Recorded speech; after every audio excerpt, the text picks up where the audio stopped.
بسم اللہ الرحمن الرحیم۔ السلام علیکم۔ عورت نے دیکھا تو بے ہوش ہو گئی۔ عورت کا شوہر ہر وقت کسی نہ کسی مہمان کو گھر لے آتا اور اپنی بیوی سے کہتا ان کے لیے کھانے کا انتظام کرو۔ روزانہ وہ مہمان کے لیے کھانے تیار کرتی۔ آخر کار وہ روز کے معمول سے تنگ آ گئی اور ایک دن رسول پاک صلی اللہ علیہ وآلہ وسلم کے پاس گئی اور کہنے لگی، یا رسول اللہ صلی اللہ علیہ وآلہ وسلم، میرا شوہر روزانہ کسی مہمان کو گھر لے آتا ہے اور میں کھانے بنا بنا کے تھک جاتی ہوں۔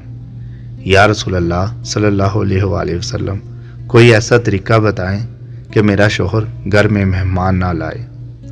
اس وقت نبی پاک صلی اللہ علیہ وسلم خاموش رہے اور وہ عورت نبی پاک کی خاموشی دیکھ کے گھر واپس آ گئی۔ اگلے دن نبی پاک صلی اللہ علیہ وآلہ وسلم نے اس عورت کے شوہر کو بلایا اور کہا کہ کل میں تمہارا مہمان ہوں۔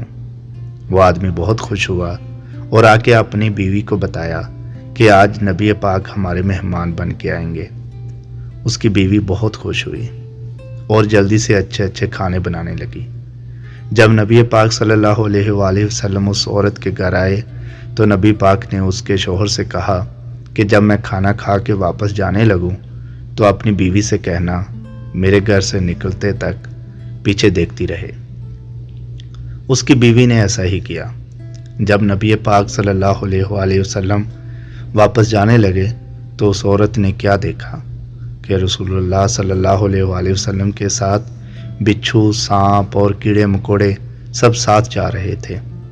وہ یہ منظر دیکھ کے بے ہوش ہو گئی۔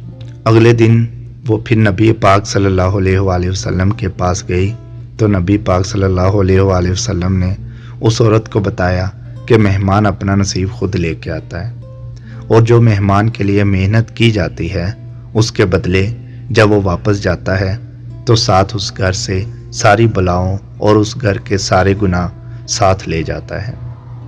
اس ویڈیو کا مقصد جو میری بہنیں مہمانوں سے پریشان ہوتی ہیں وہ ان کی عزت کریں، کیونکہ مہمان اپنا نصیب خود ساتھ لے کے آتا ہے۔ اللہ پاک ہمیں کہنے سننے سے زیادہ عمل کی توفیق دے۔